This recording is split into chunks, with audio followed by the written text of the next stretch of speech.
Я нарадзіўся тут, у краіне прапіскі і скручаных кранаў.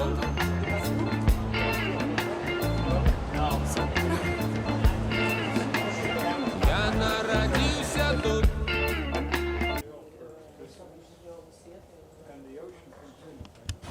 Hello everyone! Welcome to the 23rd Tribeca Film Festival.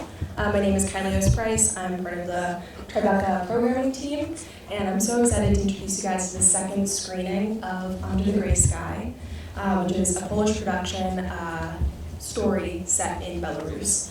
I have here the director Mara Tamkovich, and director of photography, Krzysztof. Hi guys. Wow, it's a huge honor to be here and to get a chance to present this film as a world premiere to you all here in New York. We're very excited. Thank you for being here, and we'll talk after the film. Let's enjoy this screening. Yeah, stay after for the Q&A. Thank you so much. Enjoy. Ніхто, але у нас на трансляції паўмільёна гледачоў. Вырашаць вам. Рыхтуй эфир.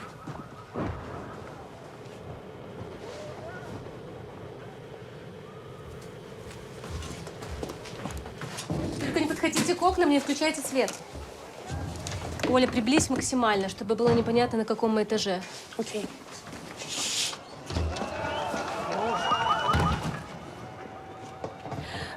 Готовы. Ефір. Я ще раз вітаю з площі Пірамену. Тут починається розгон. Силовики уживають світло-шумові гранати, які кидають навпрост у людей. Люди отсовываются с проездной частки ближе до меморіала. Подходит черговая колонна АМАПу. АМАП выстраивается на суперці, выглядая на тое, што силовики рашуча настроены разогнать протест.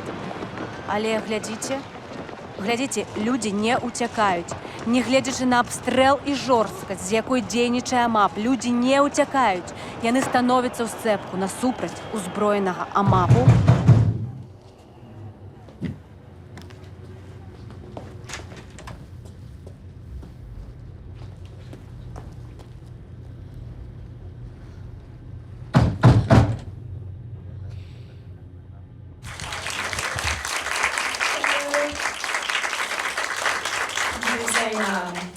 Director and director of photography.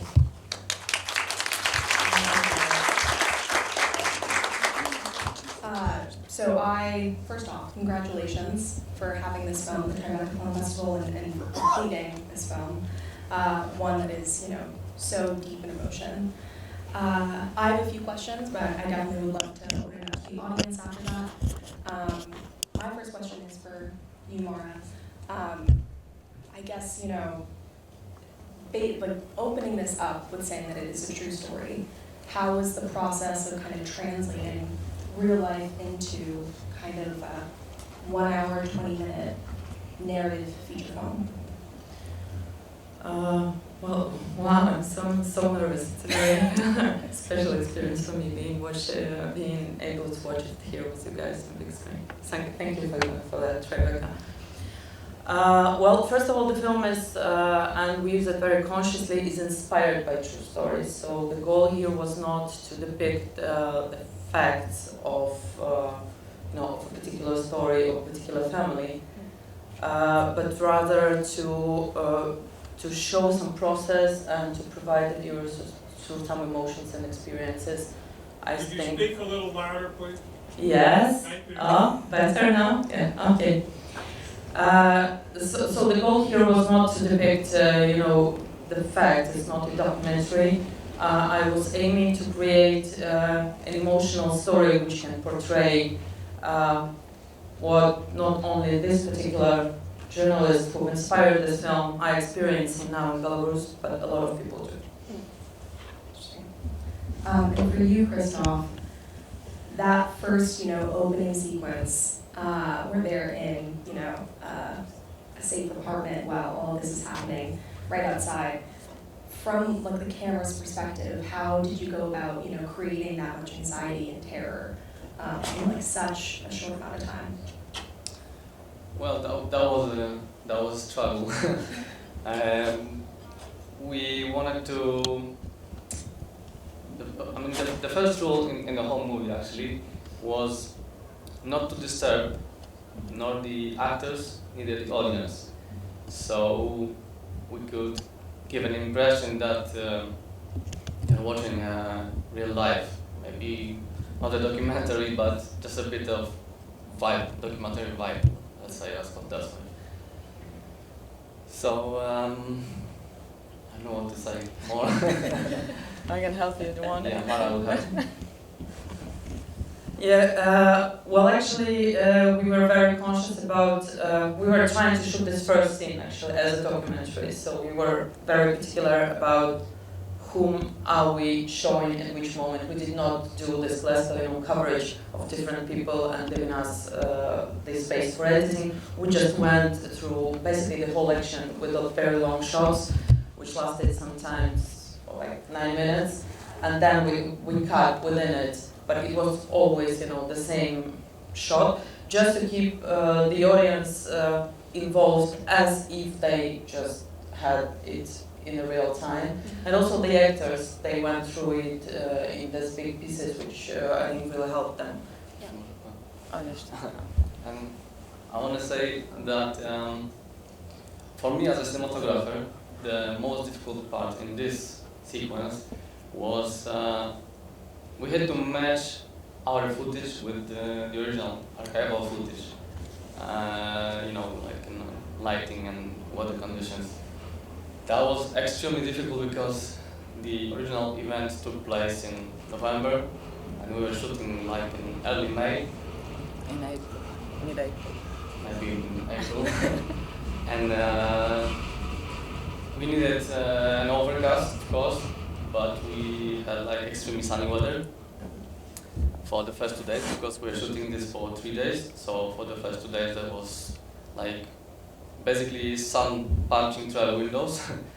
And on the third day we had an actual overcast.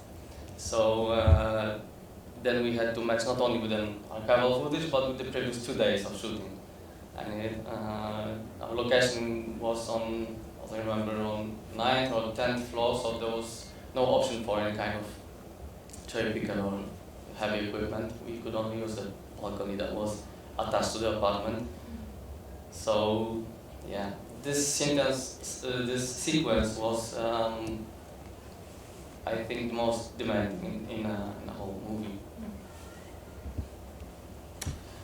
Thank you so much. Does anyone in the audience have a question? A question about artistic choice not to show anything from inside the prison. Could you explain that, please? Well, for me, it was a conscious choice. I wanted to stay outside of the prison and to experience the perspectives of those who are outside and waiting to get the people who are inside back to freedom. Because, you know, you have this imagination of what's happening inside, which can blow it to an extreme proportion and to kind of torture itself. In my feeling, well, it might be an anti-intuitive when I say that, but seeing the cruelty makes it, you know, knowable, and when you do not see it, that's even more terrifying, in my opinion. Thank you for making it. Thank you so much. Right in the back row. Oh, you, yep. Hi, Mara. Congratulations about the film. Congratulations about the film. I also have a question about the artistic choice, and I'm curious about the silence, because we hear silence nearly throughout the whole film until the scene when Ihar and his friend are having drinks in the kitchen. Was it an intentional choice? Was it somehow related to your attempt to describe the atmosphere in Belarus at that time, or was it something else? It's a very conscious choice. I wanted it to feel like the real life, so that's why we hear the music only when the characters hear the music, and that's why, well, I do not care for helping the viewer to feel what I want the viewer to feel with the help of music.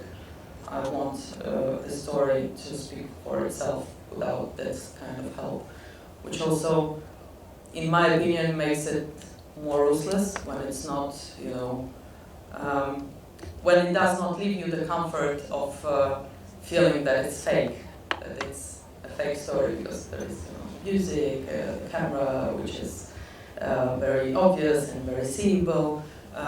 You get this feeling it's fiction. I wanted to avoid that.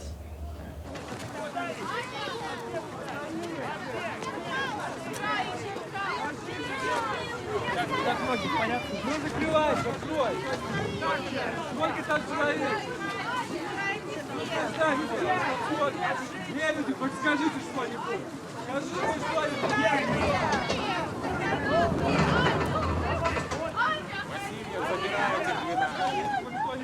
Ленка! Ленка! Ленка!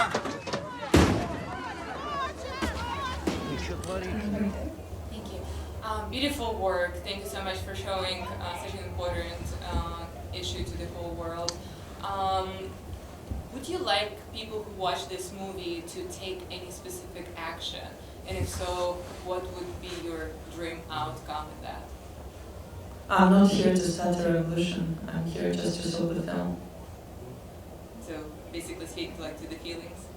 I mean, I would be very happy if, happy is a bad word when we speak about this film.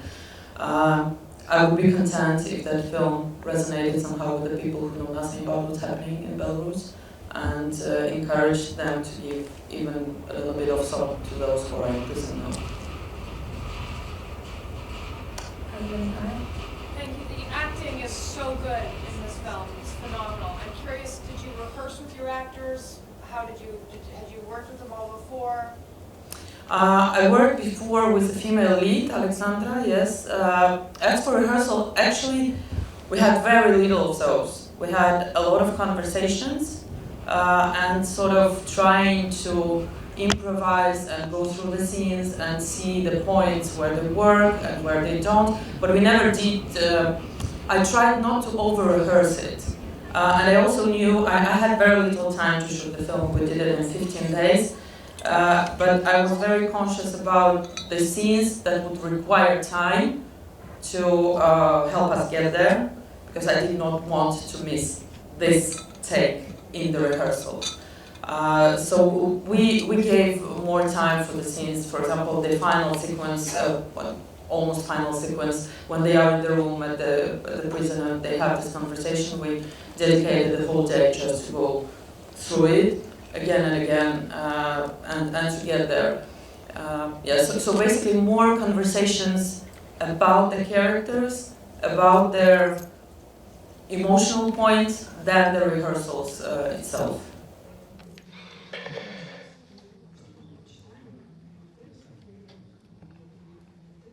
Я скучаю по тебе.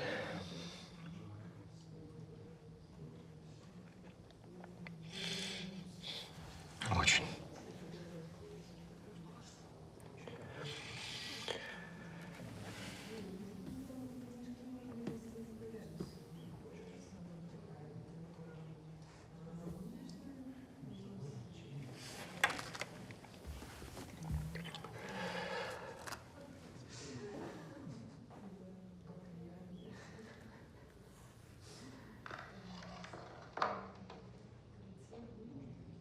Hi, thank you very much. Absolutely beautiful film. I was crying sitting here. And tell us a little bit about your script writing process. How long it takes you from the idea to the end?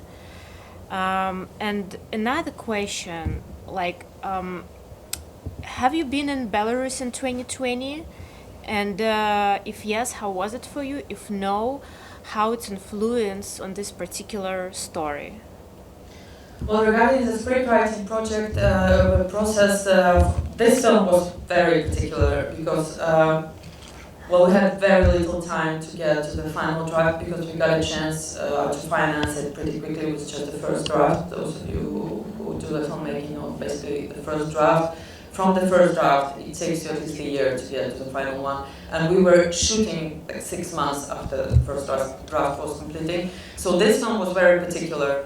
The screenwriting process actually continued even when we were in production. So I changed stuff and tried to adjust to, so I was working on it constantly till the last moment of it, which is not a normal thing for me, but this is how it happened. And also, well, I'm very open about dialogue and about the actors' impact on the scenes. So I also, when we got the cast completed, we also opened up some scenes, trying to, to see how they can go through their process.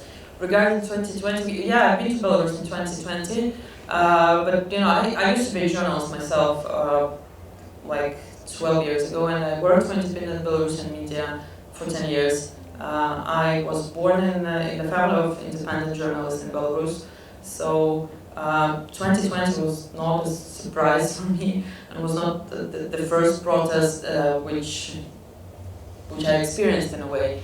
It was a surprise to me regarding the scale and the involvement of the people, but I was a pretty political person since I was born. So I think we have time for one more question. You have the aisle. Thank you so much.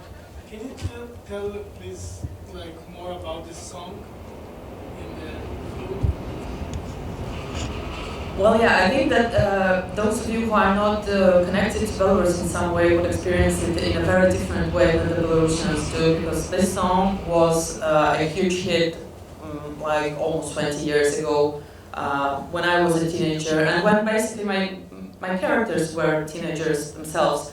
And it was this, beautiful, optimistic hymn of belief in the revolution that we will overcome this regime.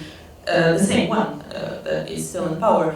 So, when I used to sing along to this song when I was 18 years old, it felt very different to what I feel now when I'm listening to this song 20 years later, and we are where we are. And I think that's the experience that is common with the characters. They are in their 40s and they listen to this song, which came from their 20s. And that's my intake. But I'm aware that this background might not be obvious to everyone, but It was moving, but I just want to understand more. Yeah. So, thank you for saying that. Because I decided to risk it and to trust that it will be moving regardless whether you know the origin of the song or not. If you went back to Belarus, would they put you in jail? Yes.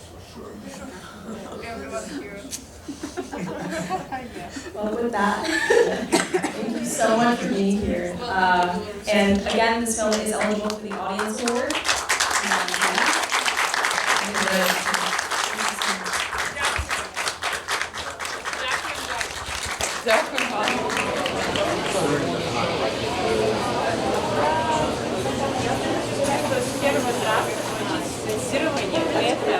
Я не знаю, вот кому тут американцам что такое не говорить. Интервью вы говорили про сон с Катериной. Можете рассказать его моим зрителям? Этот сон мне приснился относительно недавно, в конце марта этого года. Мне приснился сон про то, что Катя приезжает на премьеру. Я очень хорошо помню этот момент, как мы все готовимся, и вот мы в кинотеатре, и вот сейчас это должно произойти, и вот она заходит, и такая очень такая спокойная, она улыбается, такой теплой, спокойной улыбкой. Вот такой у меня был сон. Я очень надеюсь, что он сбудется скоро. Я тоже. Скажите, а почему вы выбрали именно эту историю для своего дебюта? Почему я выбрала именно эту историю? Ну, дебют вырос из короткометражного фильма, который я сняла в 2022 году, у нас была премьера. И именно эпизод с задержанием Кати и Даши, когда он происходил, и когда муж мой, который готовил этот стрим, который выпускал этот стрим с технической стороны, рассказывал мне, что происходит, оно звучало на тот момент как такой экшн-фильм. Что вот они в квартире, и потом дрон, он их засек, потом бегут, выбивают дверь не та, а потом бегут за ним. И как бы из этого пункта мне показалось, что это очень локальное событие в одной минской квартире. Очень хорошо показывает выборы, атмосферу и ситуацию, в которой оказались белорусы на тот момент. И при этом имеет очень ярко выраженную драматургическую структуру, очень ярко выраженный кинопотенциал. Так появился короткий метр. Полный метр немножко вырос из короткого метра, потому что я привязалась к героиням, к истории, к конкретно этим людям. Ну и потом, когда девочек посадили, когда их посадили на 2 года, когда потом Катю не выпустили, было такое ощущение, что то, что с ней произошло, стало таким предвестником того, что происходит со всей страной. Потому что она была первой, у которой административные аресты, задержание, штрафы превратились в сутки в криминалку, а потом эта криминалка превратилась в очень долгий срок. Поэтому мне казалось, что через эту историю, очень сфокусированную на героях локально, можно тоже показать как бы символично, что произошло со всей страной.